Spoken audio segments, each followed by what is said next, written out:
Kungomhla wesihlanu enyangeni ka-April ku-2020 singena kwinkonzo yamasundu. Nginibingelele nonke bazalwana enhla nasezantsi kwilizwe lethu egameni lenkosi uJesu Kristu. Amen. Kwiphepha lama-51 emaculweni ethu esiZulu sithola umthandazo kwisonto elingaphambi kwesonto lokuvuka kukaJesu. Masithandaze. Nkulunkulu somandla ophakade, othe ngokuthanda kakhulu abantu wathuma indodana yakho umsindisi wethu uJesu Kristu ukuba azokwembatha ubuntu bethu, azokufa esiphambanweni ukuze abantu bafuze yena ngokuthobeka. Yenza ngomusa wakho ukuba silingise yena ngokubekezela, sivuke ekufeni njengaye. Lokhu sikunxusa ngaye uJesu Kristu inkosi yethu. Amen. Masifumane ilizwi lethu njengoba lilotshiwe encwadini yomvangeli uMarko esahlukweni se-11. Sifunda ivesi yokuqala siye siphele kwivesi ye-11. Ifundeka kanje egameni lenkosi uJesu phansi kwesihloko esithi uJesu ungena eJerusalema.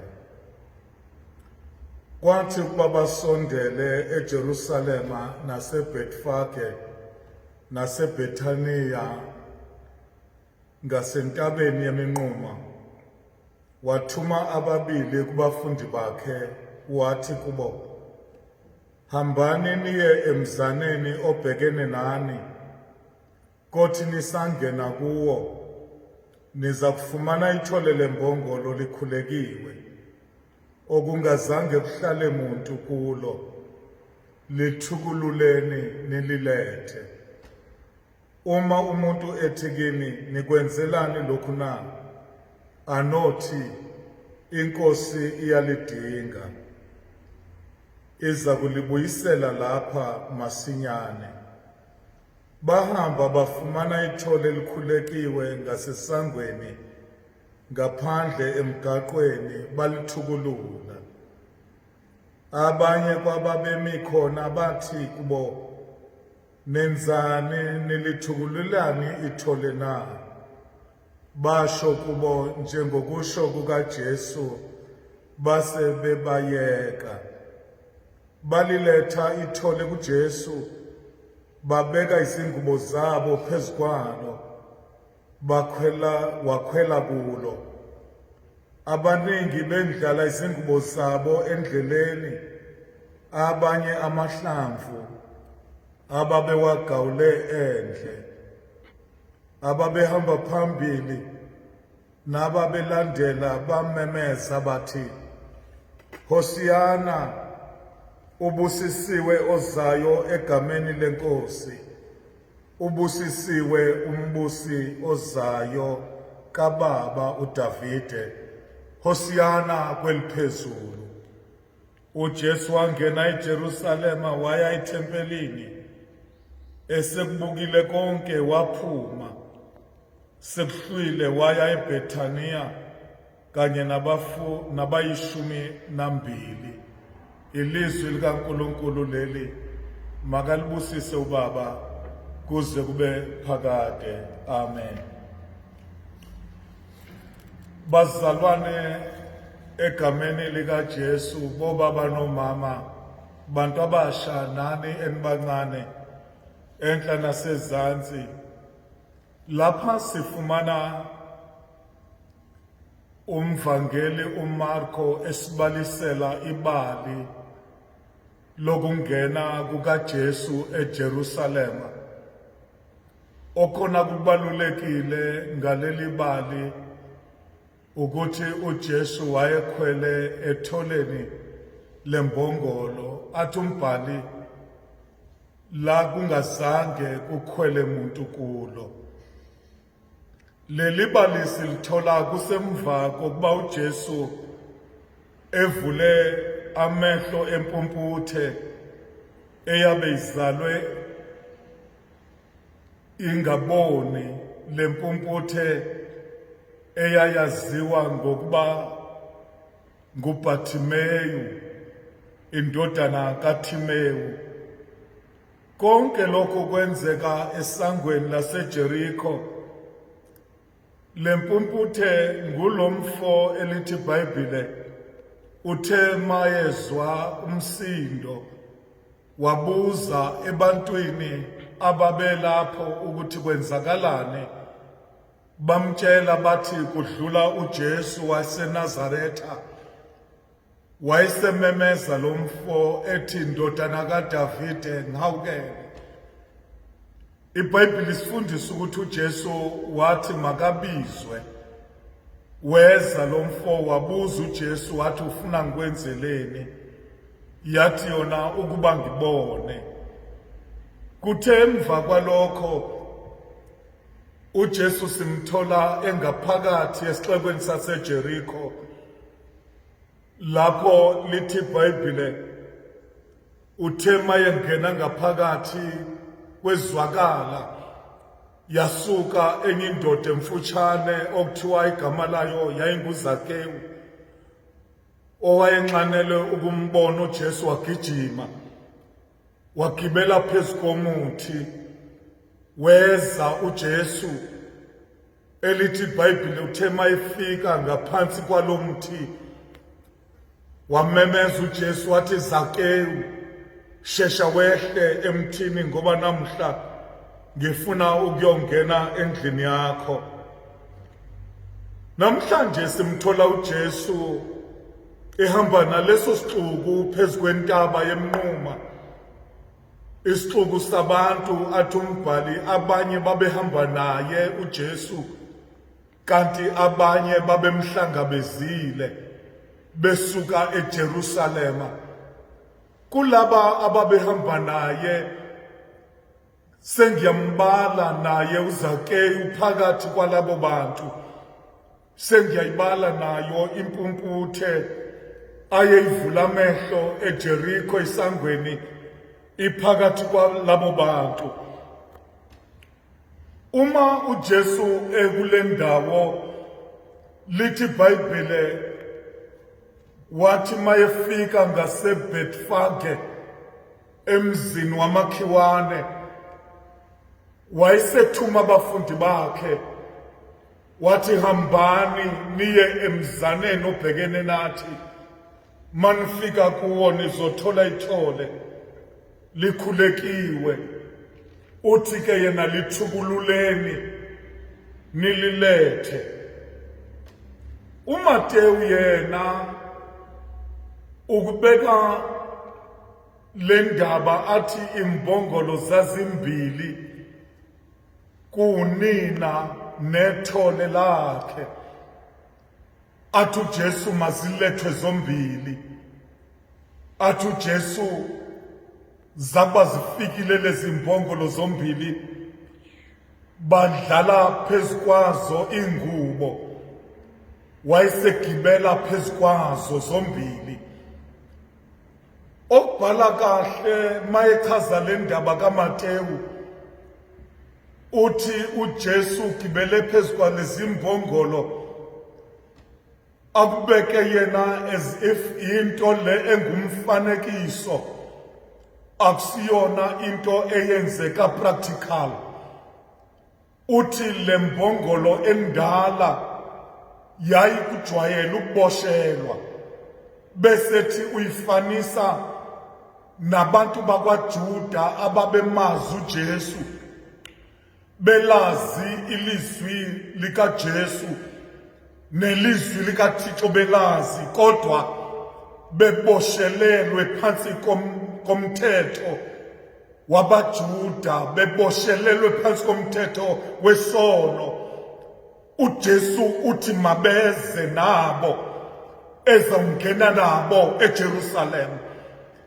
ithole lembongolo leli umbhali wevangeli kaMateyu nomuntu ochazayo uthi ulifanisa nomuntu ongazange alizwe ilizwi likaNkulunkulu, oqalayo ukulithola ilizwi likaNkulunkulu.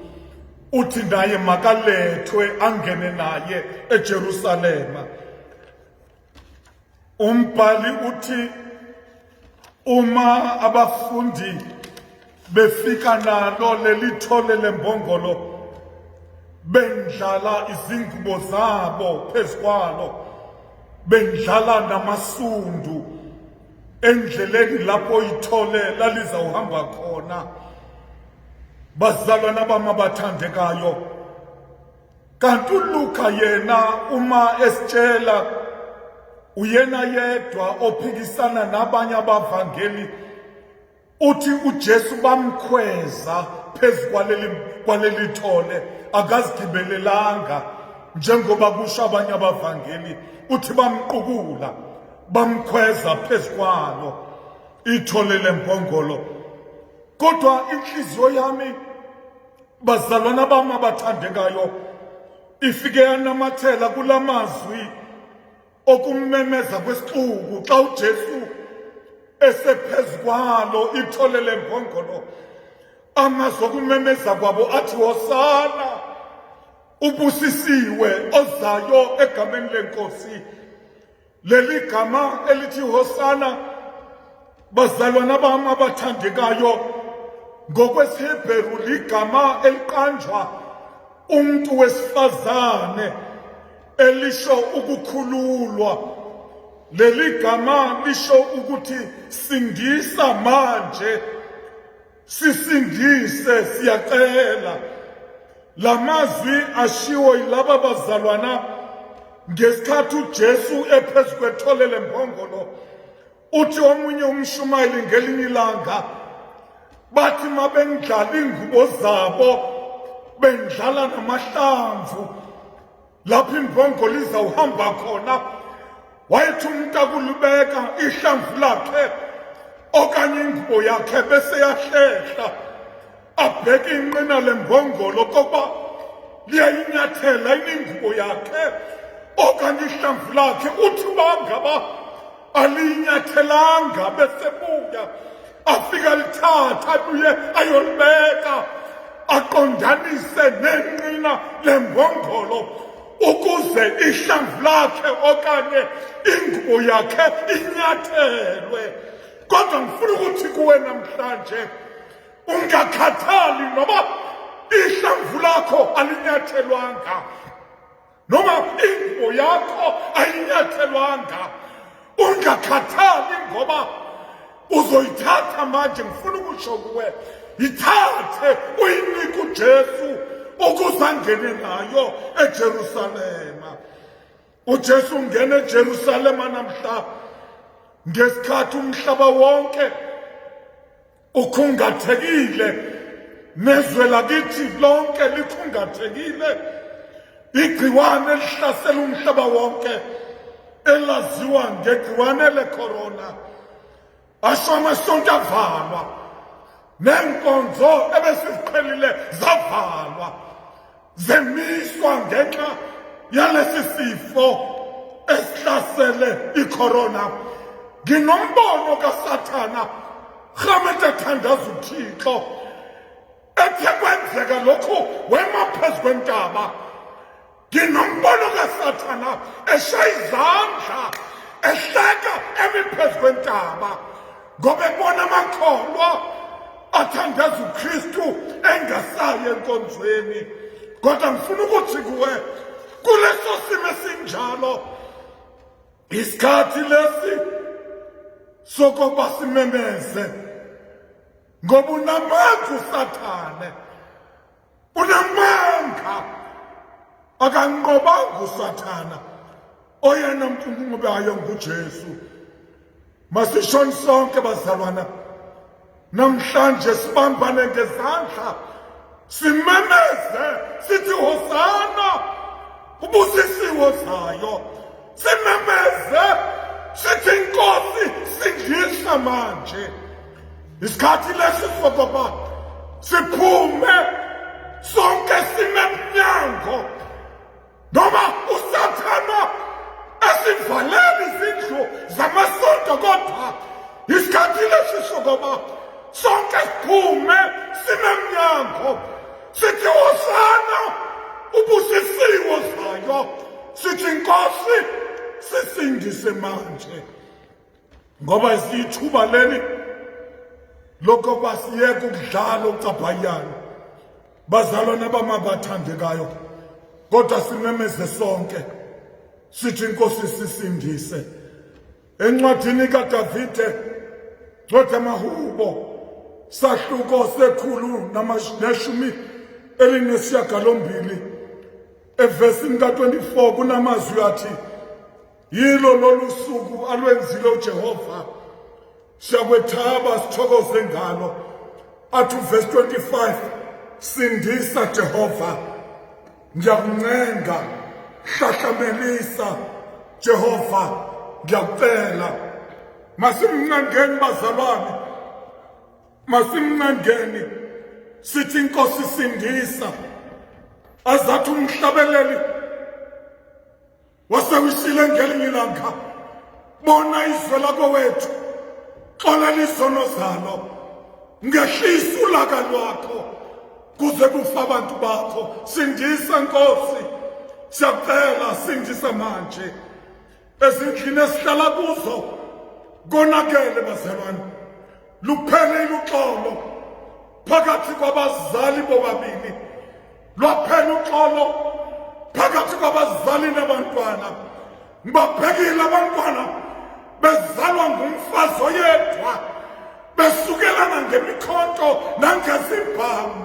Isikhathi lesi sokuba umemeze uthi Hosana sindisa manje, Nkosi yamakhosi. Ngibhekile bazalwana bami, uma ngibhekiswe esiphila kulo, ngibheka nawe lapho uhleli khona. Impilo oyiphilayo ayihlanga bazalwana bami abathandekayo, ngenxa yesifo esisibambile, isifo secorona. Kodwa ngifuna ukuthi kuwe namhlanje kuyoba kuhle ume entabeni umemeze uthi Jesu sindisa. Mayengena eJerusalema, makangene nemithwalo yakho, makangene nazivubeko. Othe usaphile emhlabeni, wakushaya usathane, wakuphendula, waze wacama ngesinye isikhathi.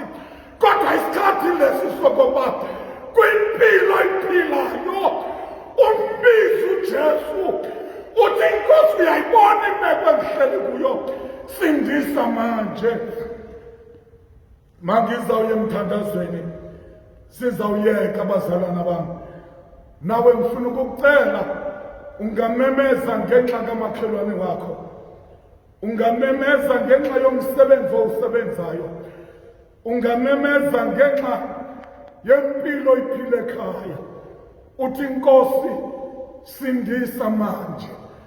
Owethu uNkulunkulu uyezwa, owethu uJesu uyezwa, noma imeko oyiphilayo oyithini na, kodwa lokho uzokumemeza uyakuzwa. Yolento ke wamemeza ngelinye ilanga untombazana owayekade nesifo sokopha, wathi mayefika esezwile ukuthi nanku uJesu welula isandla wambamba waphila. Yamemeza indoda eyayinokhokho, yathi Nkosi ngiyazi ukuba wena uyathanda ungangihlambulula. Wathi uJesu ngiyathanda, hlambuluka. Mbona esiphambanweni iyamemeza indoda ithi Nkosi uzube nami, wafika eparadesi lakho. Uthi uJesu kwanamhlanje ngizoba nawe lithuba lakho lokumemeza. Uthi Nkosi sindisa izwe lakithi ngoKristu iNkosi yethu manje nangunaphakade. Amen. Bona izwe lako wethu, xolela izono zalo, ngehlisa ulaka lwakho kuze kufa abantu bakho. uNkulunkulu makasibusise manje kuze kube ngunaphakade. Amen.